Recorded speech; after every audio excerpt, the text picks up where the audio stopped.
Hello, everyone. I'm just sitting down here and I'm just, should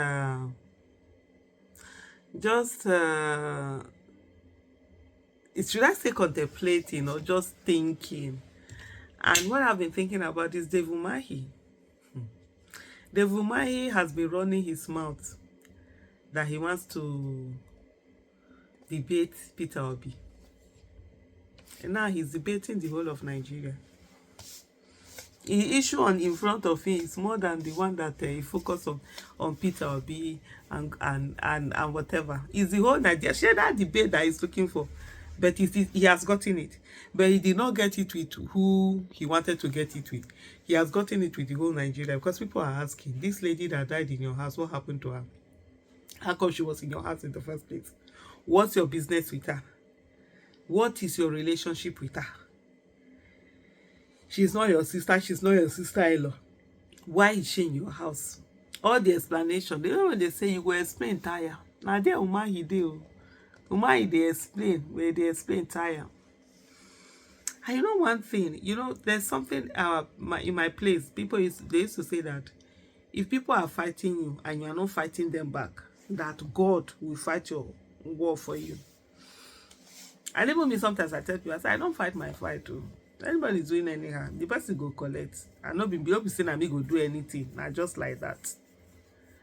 And if you notice Mr. Peter Obi, sometimes when people have a certain grace among with them, and you go after them, especially when they've not thought bad of you, they are not hurting you, they are not fighting you. There's a kind of fight that people will be fighting themselves. And let me digress a little bit, and because I used this example recently. It is during this whole my ticket issue in NDC, my senatorial ticket, and how the injustice that the party had done against me, not only refusing to do the primaries, which I had even moved on, but going on to smear my name and try to do a calumny against me, both from the the national leader of the party and also the national secretary of the party and everything. A lot of my supporters were angry. No, no, no, no, no, this is too much. Why are we taking this? Some of them had even started writing statements. Even some they forwarded to me just for me to see it agree. And I said no. I said I'm not going to fight this thing. I said no. And then I want to ask one of them, and I said, come. I say it's like God is fighting your war. God is standing for you, and you are standing on your own and say you want to go and fight the fight yourself. How will you be? You think you'll be better off than God's own?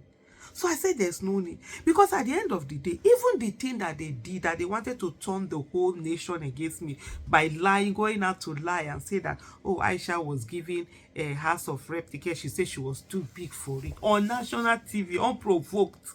Hey, eh? I said, they were so angry, especially there were people who were in that room the first time, I had gone to Sister K. Dixon, and they were like, this is not what I just say, leave it. I say for me, because one thing with me, I can be very focused. I can be a self-centered, in short, I'm a self-centered person. That's why people will think that I get people, oh, did you not see this person that did? I say, I did this. Because me, I don't have time. If I'm doing something, I want to see it to the end. I don't want to be distracted. Whatever it is, you can be slapping me, do whatever. I'll focus on when I'm done. I'll come and meet and say, okay, what was that thing you were saying, right? And so for me, I was like, just focus on it. It's the same thing I see with, with a Peter Obi. People that have fought him, they come out, they fight him. Before you know what's happening, now them, they will be there handling. He's not gonna talk anything. No. I remember when what's his name again? The one that was arrested in UK for organ harvesting. He had that 2022 this thing. He too has started going after Peter Obi. Before you know what's happening, he had his own wahala that he was dealing with. There were so many of them, different at different times or whatever. So you see. So there are some people that they have their grace, especially when someone is not fighting you, don't fight them. One of the things I always say to people, I say, you see me here, I will may God forbid that I become the transgressor. You will be the one that transgress against me. Then I will go after you. But I won't be the one to be the transgressor. Because when you are the transgressor, you lose that grace of God upon your life. You lose that grace. And that grace, you can't buy it. And sometimes the moment you lose it, you can't get it back.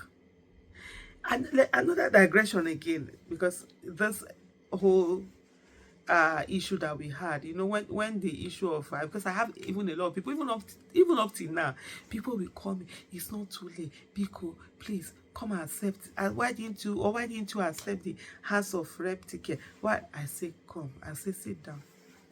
There was one, it was after I explained to the person that then I say, okay, the others. I say, sit down. I say, you see me. There are things, have you ever wondered why there are things I've said in this country that many people can never, they're not born there when made a dream say they will talk them. I said it. It's not that I'm above arrest. They can arrest me, they can kill me. All those ones are there. Those ones are easy peasy. But have you ever wondered the way people have worked for 12 years?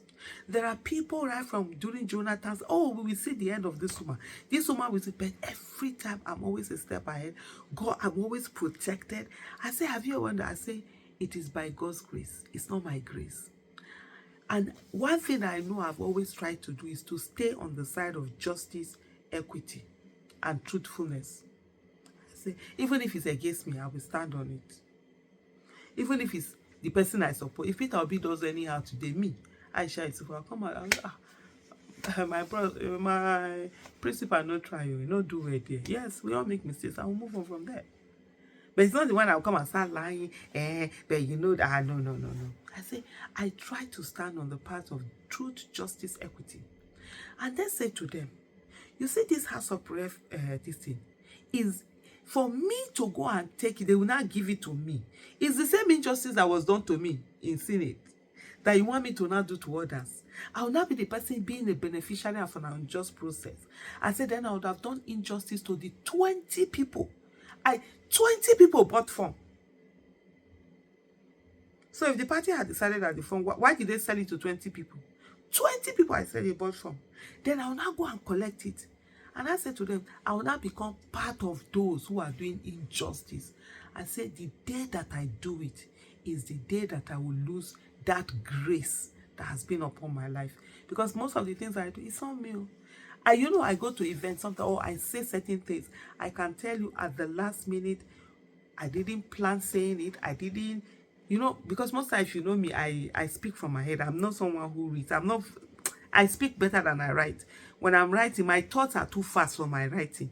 So if I'm going to write, it slows me down. If I'm reading from somewhere, so I speak from the heart. And people feel me. That grace. Let me tell you, I've been traveling in the last 3 weeks. I've traveled to 1, 2, 3, 4, 5. I'm in my 5th country, right? And I think about 6th or 7th city. And everywhere I go, I meet people. Oh my goodness.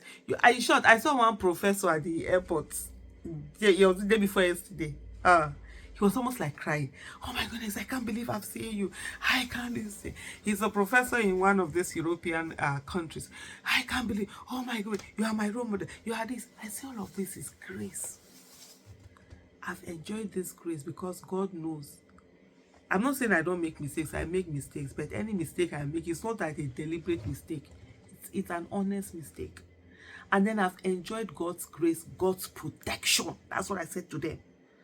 I say, you don't know the number of people right from 2014 that have wanted me dead. I remember when Bilkisu Yusuf died, many people thought it was Aisha Yusuf they were celebrating during that Hajj stampede. I say, I've enjoyed this protection. Then you now want me to lose it by taking part in an unjust place. I say, no, God forbid. There's no position on earth that is worth that. And when I said it, to those ones I had to explain to them this way, they actually understood. Even the other day in Meal Thinkings, I met someone, two of them, Nigerians actually, and they were like, "Mom was like, oh, why didn't you take the House of Red ticket?" And I explained to him, I said, "No." I said, that thing that they were saying that I said I'm too big. I said it was just a lie. They just kept trying to smear my name. When I explained, was like, "Oh yeah, yeah, I understood." So that's with someone like Peter Obi, when you're trying to fight him, the forces that will fight you back, because he's not fighting you. And that's see Devil Umahi now. He's doing the debate, true, but not with Peter Obi, with Nigerians.